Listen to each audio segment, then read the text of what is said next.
que você trouxe hoje, o impacto que eu já tive quando você iniciou já com a foto sua com sua mãe, então isso para mim já me sinto acolhida, né? O que será que vamos aprender que é inovação, né?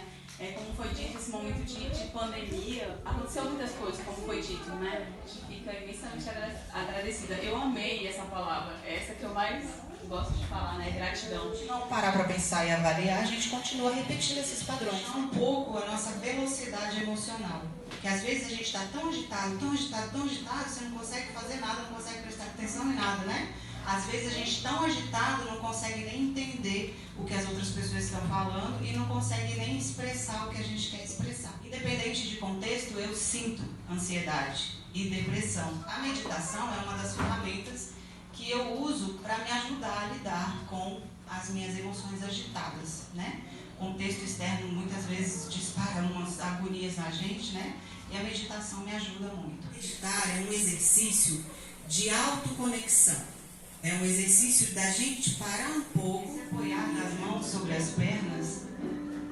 Tem o único objetivo de relaxar o nosso corpo e facilitar que a energia percorra o nosso próprio corpo. Feche os olhos. Vamos respirar. Vocês conseguem perceber que tem algumas palavras: amor, alegria, saúde plena, beleza, diversão. Proteja-se!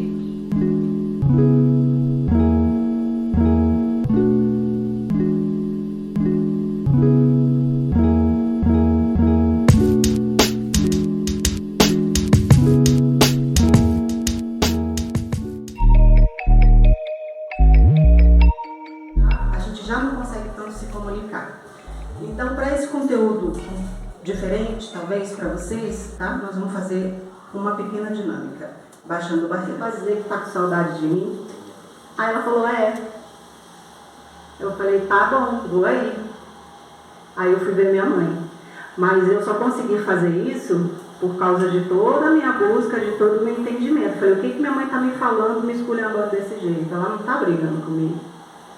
Eu já passei a conhecer minha mãe de uma outra forma, né? Então eu já fui capaz de identificar que aquela barulhela que ela estava fazendo era saudade de mim.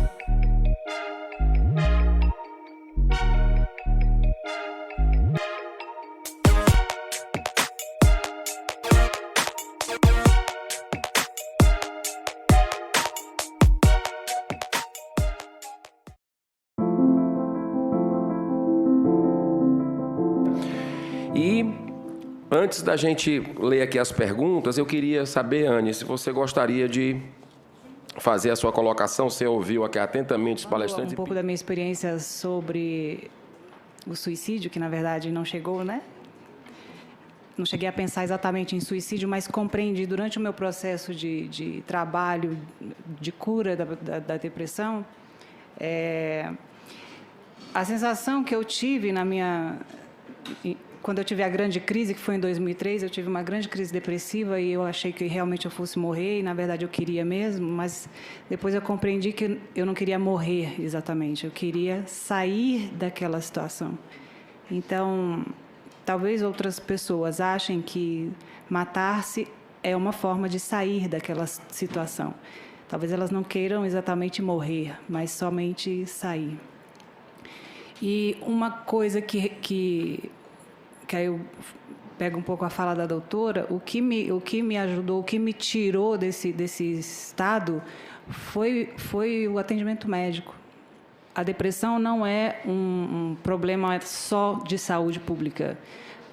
A depressão é um problema também cultural, porque muitos aspectos que nos levam à depressão e que muitas vezes culminam no suicídio são aspectos culturais, aspectos de pertencimento, aspectos ligados a valores, inclusive religiosos, né? Tinha um aborto aos 20 e poucos anos, por medo, por falta da sensação do pertencimento familiar, do pertencimento social, da sensação de absoluta solidão, em lidar com uma circunstância que eu me senti absolutamente incapaz, né? Uma discussão sobre aborto, sobre legalização de aborto, eu quero deixar registrado que nenhuma mulher, se pode dizer em sã consciência, provoca um aborto por vontade. Assim, beleza, vou fazer um aborto. O aborto não é método contraceptivo. Uma mulher que faz um aborto, que se submete a um aborto, ela nunca mais esquece. É algo que nunca sai da sua memória, né? E aquele momento ali, ele repercute para todo sempre, amém. A gente tem que fazer um trabalho gigantesco para você conseguir tocar a vida sem a culpa, que é um dos fatores que também leva à depressão, a culpa, a autodestruição emocional, não só física, né? Muitas vezes culmina na automutilação. Que o suicídio, ele é a ponta, é o final, tirando as graves patologias, esse processo. E a depressão é um dos mais potentes e mais graves, eu acho, porque muita gente tem, do nosso lado tem, não está se falando sobre isso, não está se respeitando nem se olhando para isso. O senador Stevenson falou uma coisa importantíssima, que é o viés contrário, de, em vez da pessoa procurar ajuda, porque às vezes ela não consegue, porque muitas vezes a gente não consegue nem levantar, alguém tem que vir. Eu, graças a Deus, tive a sorte de ter reunido alguma força, até por força por ter tido essa consciência e não ter partido para um desfecho mais trágico, né?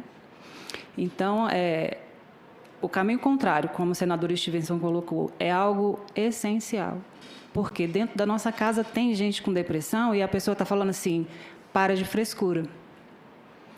Dentro do trabalho, tem gente ficando com depressão ou já está com depressão e os colegas de trabalho também estão falando, está de frescura para não vir trabalhar. Longa, profunda e com várias causas e que me ensinou muito, mas eu quero deixar essa mensagem assim, de que fundamental na vida do ser humano é a sensação de pertencimento. Bert Hellinger, o idealizador da constelação familiar, fala que todos nós temos o direito ao pertencimento, né? E tudo que a gente faz é o reflexo da gente se sentir pertencente ou não, né? Então, é isso. Muito bem, Anne. Muito obrigado pela sua colaboração corajosa. Porque a partir do momento que você fala isso, você está fazendo, com esse seu testemunho, uma caridade. Para muita gente que está passando por isso, que não vê uma luz, mas você está dizendo que é possível superar. E, graças a Deus, você está aqui iluminando as nossas vidas, a vida de seus amigos, da sua família. E que muitas pessoas que estejam assistindo ou que depois possam assistir encontrem o caminho. Se achar fraco, assim, não, eu não posso errar. Pode sim, porque todo mundo erra e a gente está aqui para isso, para errar, detectar o erro e corrigir. Então, assim, tudo bem você sentir coisas ruins. Agora, existem caminhos. Vamos buscar a solução para essa percepção, mudar a percepção de mundo. E é possível, não é necessário acabar com a sua própria vida ou alguma coisa assim. É possível. Muito bem. Eu estaria aqui um dia perto dessas pessoas e defendendo aquilo que eu acredito, que é o jiu-jitsu como uma ferramenta de desenvolvimento humano dentro das escolas. Eu dei aula para jovens e adultos, período noturno, e a maioria dos nossos alunos, por incrível que pareça, não é o adulto trabalhador, é mais composto de jovens, né? Os alunos são mais jovens do que propriamente os adultos, uma vez que a partir de 15 anos já se pode frequentar a educação para jovens e adultos.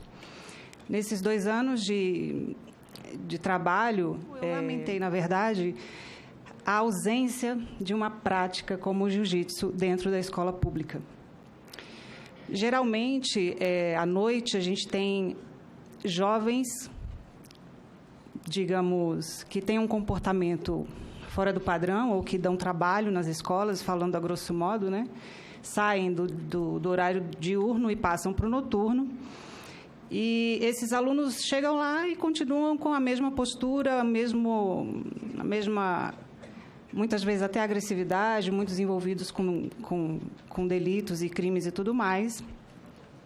E a gente não consegue dar conta dessa demanda. A gente não consegue, nós professores e diretores, na maior parte das vezes, a gente não consegue lidar com esse perfil de aluno, né? Então, a escola acaba não executando a sua função, acaba não fazendo bem o seu papel, que é o realmente de educar, de desenvolver a pessoa, como a nossa LDB fala, né? Desenvolver a pessoa integralmente. Então, o jiu-jitsu, ele não é bom só para criança, não é bom só para 7 a 14 anos. Ele é bom para trazer um desenvolvimento pessoal para qualquer pessoa de qualquer idade. Então, eu gostaria até de sugerir, senador, se for possível, que no projeto que está escrito, né? Todas as séries de ensino fundamental.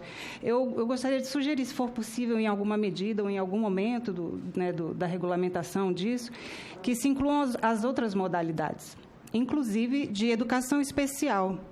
Existem projetos de jiu-jitsu que trabalham com alunos especiais e que têm um resultado fantástico, né? É um instrumento incrível para se trabalhar com o alunado especial. Então, eu gostaria de deixar essa sugestão. É um aprendizado que a gente deveria parar e refletir e entender o que eu aprendi nesse rolinha de hoje, né? O rolo é o momento do treino que a gente faz a luta, né, em si. Uma outra coisa é o autoconhecimento. Por meio do jiu-jitsu, a gente se desafia, começa a descobrir coisas que a gente não sabia a nosso próprio respeito. E isso é uma necessidade do ser humano. Se a gente quer construir uma sociedade saudável, a gente tem que começar a construir seres humanos saudáveis. E seres humanos saudáveis não são construídos somente pelo conhecimento acadêmico, técnico. É pelo conhecimento emocional. Alguém já disse, eu não vou me lembrar agora quem é, que de nada adianta o conhecimento acadêmico se você não souber se relacionar. De nada adianta a gente ser técnico e se a gente não consegue desenvolver uma comunicação com o outro. Foi dito aqui sobre a palavra, né? Sobre o falar.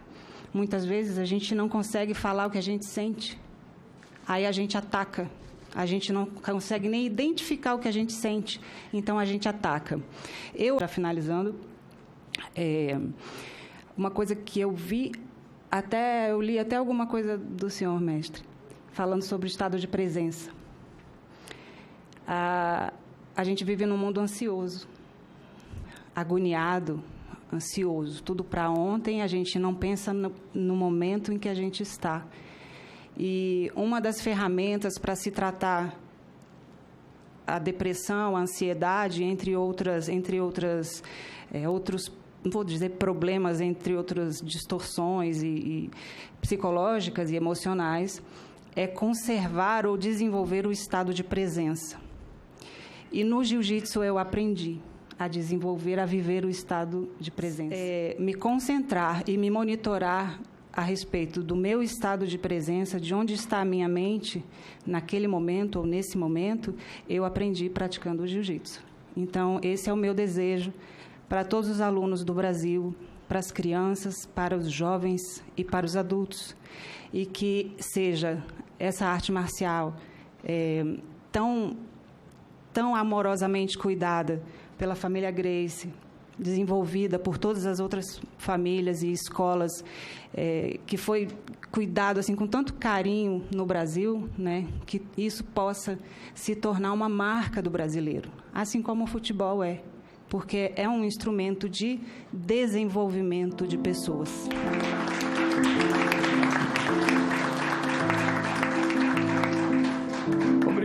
Obrigado, professora Ana Evans Pereira da Silva.